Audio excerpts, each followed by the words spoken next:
Welcome back, everybody, to another week of Sunday School here at the Lighthouse Church of the Nazarene in Moravia, Iowa. We're going through the book of John. We're going to finish up John chapter 18 today. Now, Jesus, he's been arrested. He has now appeared before Annas and Caiaphas, and now he's going to go stand before Pontius Pilate. If you remember, I think I told you last week, Jesus had a total of 6 different trials before his crucifixion. He first appeared before Annas. We get that only out of the book of John. Then from Annas, he gets sent to Caiaphas. We don't get many details of him standing before Caiaphas in the book of John, but in the 3 synoptic gospels, we get quite a bit of detail of that. Then, so he goes Annas' son-in-law Caiaphas, who was high priest that year. Then he goes from Caiaphas to the Sanhedrin early in the morning. We get that out of Matthew 27:1. The Sanhedrin announces that he should be appointed to death. He then gets sent to Pontius Pilate, which we're going to get right here today, his first standing before Pontius Pilate. After Pilate, he gets sent to Herod, and then from Herod, he gets sent back to Pilate. So remember, Jesus had a total of 6 different trials. We don't get them in every gospel, but when you combine them all, 6 different trials that Jesus had.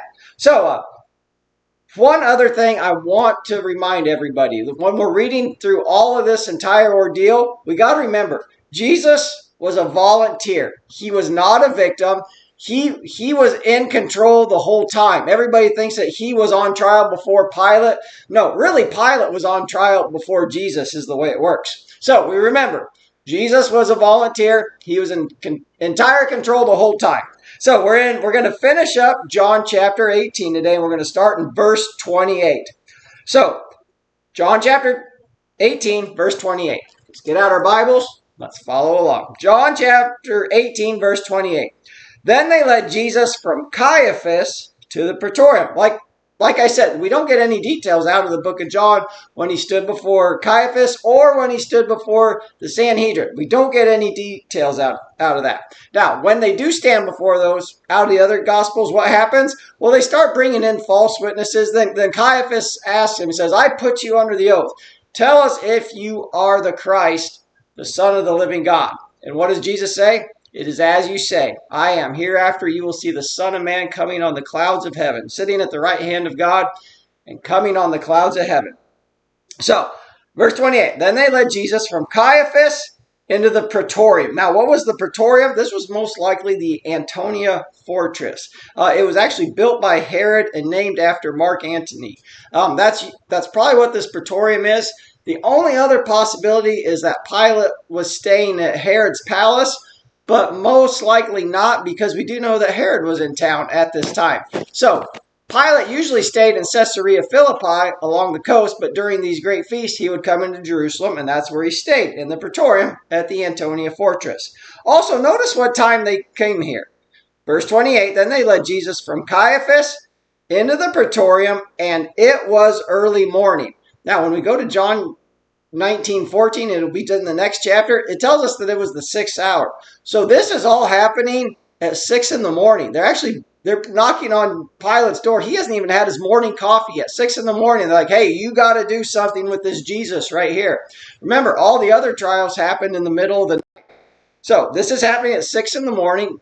The book of Mark tells us that Jesus was hanging on the cross by 9 o'clock in the morning. The book of Matthew tells us from the 6th hour to the 9th hour, there was darkness over all the land, and then so he died at 3 p.m. So that's the timeline of Jesus.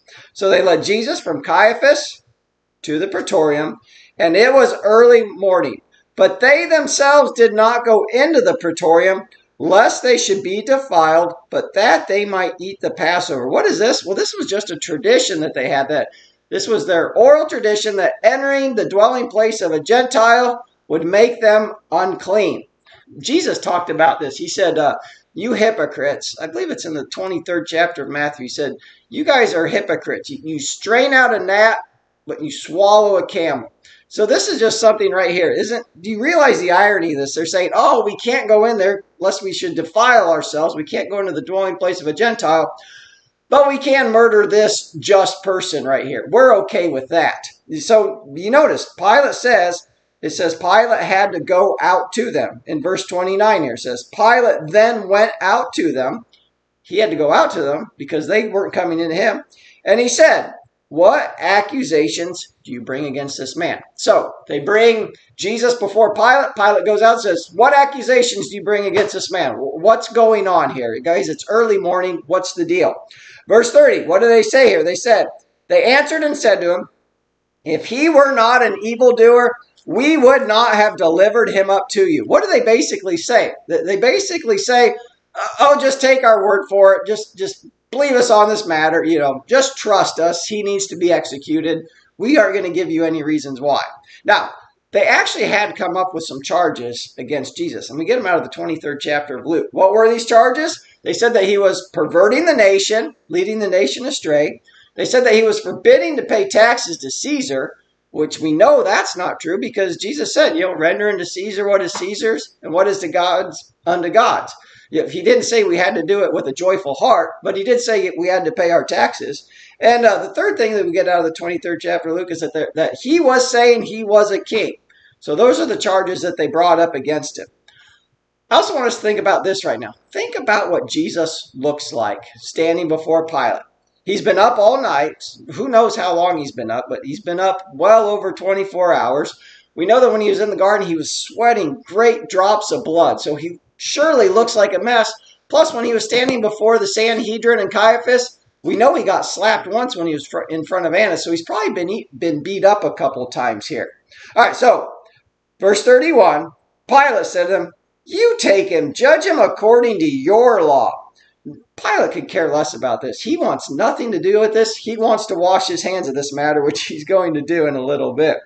Pilate said to them, you take him and judge him according to your law. Therefore the Jews said to him, it is not lawful for us to put anyone to death.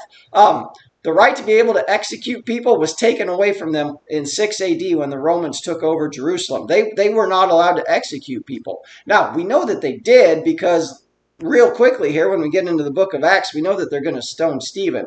But this is interesting here. Pilate said to them, you take him, judge him according to your law. Therefore the Jews said to him, it is not lawful for us to put anyone to death, that the saying of Jesus might be fulfilled, which he spoke, signifying by what death he would die. Think about it. If the Jews were going to execute Jesus, how would he have died? He would have died by stoning. But how did Jesus tell us he would die? By crucifixion. If you remember, it's clear back in John chapter 3. Jesus said, just as Moses lifted up the serpent in the wilderness, so also must the Son of Man be lifted up. Jesus said, it's in John chapter 8, when you lift up the Son of Man, then you will know that I am he. And it happens again in John chapter 12, verse 32. Jesus says, and if I am lifted up, I will draw all people to myself. And then it specifically says after that, thus Jesus spoke, signifying by what death he would die. So think about this. Jesus said, I will die by crucifixion. If the Jews had done it, they would have stoned him. But because he's being handed over to the Romans, he is going to die by crucifixion, just as he said he was going to do. Now, clear back in the book of Deuteronomy, it says, cursed is everyone who hangs on a tree. This could be why the Jews want Jesus to be handed over to the Romans. So he'll be crucified, thus fulfilling that Deuteronomy. Cursed is everyone who hangs on the tree. Because Paul says in the book of Galatians that he was the curse for us. He took it all on. Now, when we talk about crucifixion, it's actually kind of interesting. How would people die by crucifixion? Usually by suffocation. And if you think about it, when you stretch your arms way out like this, it's really hard to take a deep breath because you're so tight. So they would have been struggling to take all these breaths. Also think about it. They would have used rough cut wood. They were usually flogged beforehand, so they had open sores on their back. And could you imagine just that rough cut wooden splinters all on your back? And also I was reading about this, that they would actually pierce a nerve in your wrist so that you would have nerve damage and nerve pain this whole time that it was going on. In fact, do you know that we actually get our word excruciating from the Romans words for crucifixion? I thought that was interesting. So let's keep going here. We're almost done. So, verse 33. Then Pilate entered the praetorium again, called to Jesus, and said to him, are you the king of the Jews? Jesus answered him, are you speaking for yourself about this? Or did others tell you this concerning me? Jesus did what he does a lot of the time. He answers a question with a question. It's called the Socratic method, named after Socrates. Because think about what if he did answer. He couldn't say, no, I'm not a king. He'd be lying. But when he says, I am a king, that's going to perk Pilate's interest, which he's going to say in just a little bit. So, verse 35, Pilate answered, am I a Jew? Your own nation and the chief priests have delivered you to me. What have you done? Verse 36, Jesus answered, my kingdom is not of this world. If my kingdom were of this world, my servants would fight, so that I should not be delivered to the Jews. But now my kingdom is not from here. Verse 37, Pilate therefore said to him, are you a king? Jesus answered him, you say rightly that I am a king. For this cause I was born, and for this cause I have come into the world, that I should bear witness to the truth. Everyone who is of the truth hears my voice. Jesus has said he's the Son of God. Jesus says he is a king. Jesus is either a king and the Son of God, or he is a liar. There's no middle ground here. And of course we know that Jesus is King of kings and Lord of lords. So then verse 38, what does Pilate say? Pilate said to him, what is truth? Now, Pilate did not ask this question sincerely, because after all, we're going to find out he doesn't even wait for an answer. But we have to ask ourselves, what is truth? Well, the Bible tells us Jesus is the way, the truth, and the life. No one comes to the Father except through him. Jesus said, you shall know the truth, and the truth shall set you free. During all this, we also know something about Pilate's wife.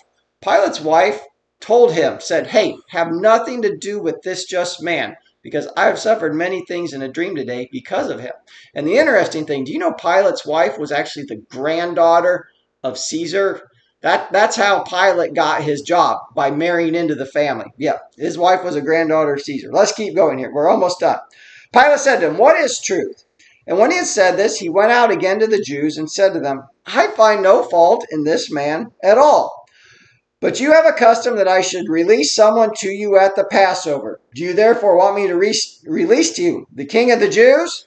Then they all cried out again, saying, no, not this man, but Barabbas.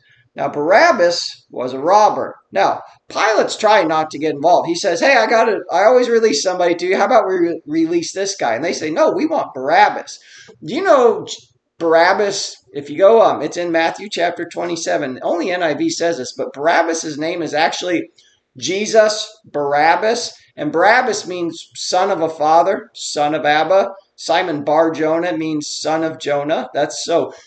We actually have two Jesuses. We have Jesus Barabbas and Jesus the Christ. Jesus Barabbas, the Son of Man. Jesus Christ, the Son of God. So, who's going to get released? Barabbas. We actually know Barabbas, it says here he was a robber. He was also a murderer, and he also rose up and led an insurrection against the people. He was a great criminal. I'm sure Pilate was surprised when they wanted Barabbas released and not Jesus. We always wonder what happened to Barabbas. We don't really know anything more about him, but you have to think about it. Barabbas surely got off and sees Jesus hanging on a cross and goes, that should have been me. He took my place. You know, our lives, we're a lot like Barabbas, are we not? We stand guilty, we stand deserving of death, but due to no influence on our part, no matter nothing we did, Jesus takes our place. Well, we're done with John chapter 18. We're going to start right again with 19, and I hope you enjoyed this lesson. I hope you learned something, and I'll see you the same time, same place next week. Bye.